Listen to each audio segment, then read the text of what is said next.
Listen carefully because what I'm about to tell you happens faster than you think. You meet someone. There's chemistry. The conversation flows. She's laughing, engaged, clearly interested. You exchange numbers, feeling optimistic.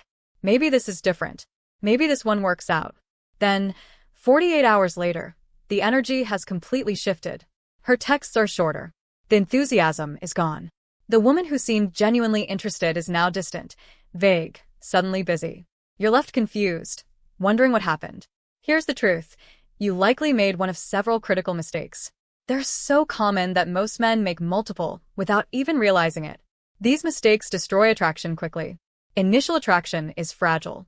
It needs awareness to nurture and very little carelessness to ruin. In the first 48 hours, interest either deepens into genuine attraction or fades into indifference. There's rarely a middle ground. During that time, she isn't passively waiting.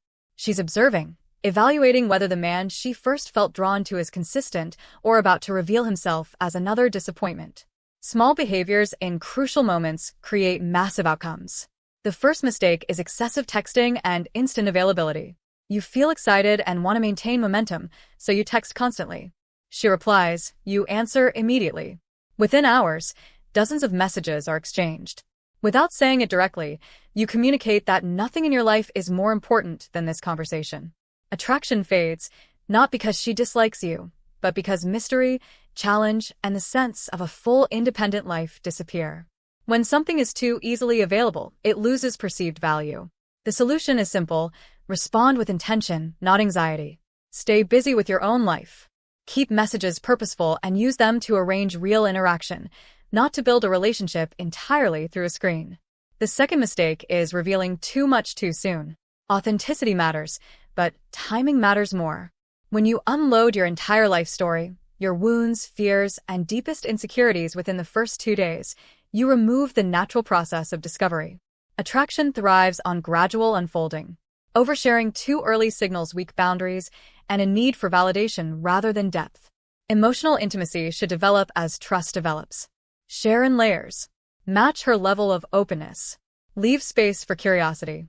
You're building attraction, not conducting therapy. The third mistake is seeking constant reassurance. Asking if she had a good time when it was obvious, questioning whether she still likes you, or apologizing preemptively for imagined mistakes all communicate insecurity. When you ask her to calm your anxiety, you place emotional responsibility on her before a relationship even exists. Confidence isn't arrogance. It's the absence of needing external validation. If she's engaging, assume interest. Allow silence. Let uncertainty exist. Trust your own value instead of asking her to confirm it. The fourth mistake is abandoning your life the moment she shows interest. You cancel plans, skip the gym, pause your goals, and reorganize everything around her schedule. It may feel romantic, but it signals a lack of direction. A grounded man integrates someone new into an already meaningful life. He doesn't discard his structure for attention. Maintain your routines. Keep your commitments. Protect your purpose. When you show that your life has substance, attraction grows naturally. The fifth mistake is being overly agreeable. Agreeing with every opinion and mirroring every preference makes you invisible. Compatibility doesn't mean sameness. Respectful disagreement creates depth and intrigue. When you always conform, you reveal nothing about who you are. Attraction requires polarity, individuality, and the confidence to hold your own perspective without hostility. Having your own thoughts and expressing them calmly shows strength, not conflict. Across all these mistakes, the pattern is the same, acting from fear instead of presence. When you chase, overshare, seek reassurance, abandon your priorities, or erase your personality, you communicate neediness. Attraction weakens when anxiety leads your behavior. Strength comes from emotional steadiness, self-trust, and maintaining your own center regardless of outcomes. In those first 48 hours, you are either reinforcing the initial spark or quietly extinguishing it. The key is simple but demanding. Live fully, speak with intention, reveal yourself gradually, and trust your worth without asking anyone to validate it. When you stop trying to control every outcome and instead embody calm confidence, attraction has space to grow naturally. When you hide your real thoughts just to avoid rejection, you're operating from fear rather than confidence. That never inspires attraction. The solution is simple. Have opinions and express them respectfully, even when they differ from hers. Be honest about your preferences. If she suggests a movie you're not interested in, offer an alternative instead of pretending enthusiasm. Engage in light, playful disagreement. Tease occasionally. Challenge her ideas in a relaxed way. Create dynamic conversation instead of constant approval. Trust that the right woman will be drawn to who you genuinely are, not to a polished imitation designed to please. Total agreement creates boredom. Respectful disagreement creates tension and intrigue. Another major mistake is pushing relationship talk far too early. Within 48 hours, asking, "What are we?" Or "Where's this going?"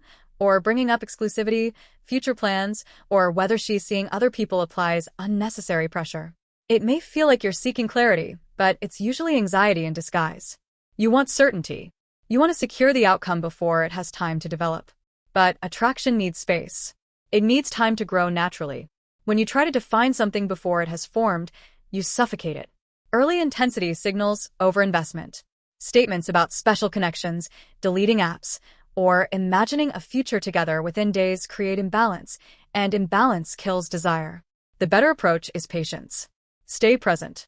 Enjoy what's happening now instead of trying to control what might happen later. Let conversations about exclusivity arise organically.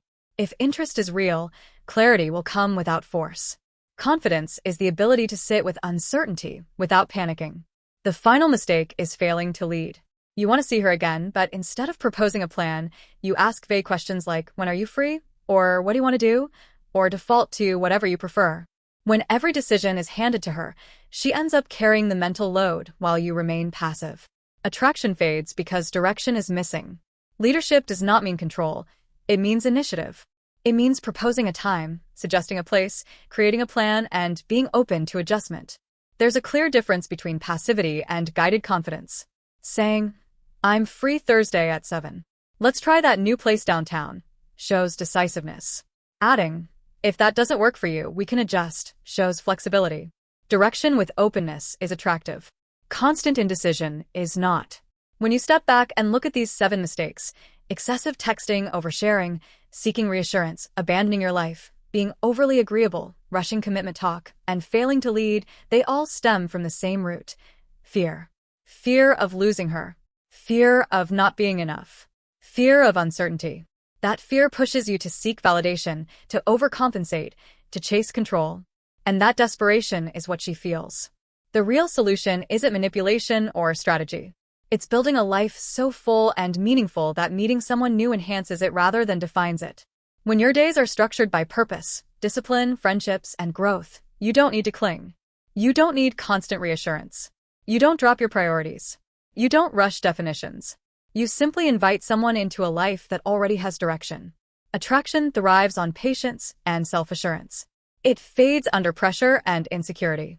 In those first 48 hours, you are either reinforcing the initial spark with calm confidence or extinguishing it with anxious behavior. Be steady. Be decisive. Be authentic. Let things unfold naturally instead of trying to force certainty. When you trust your own value, you stop sabotaging your chances before they've had time to grow.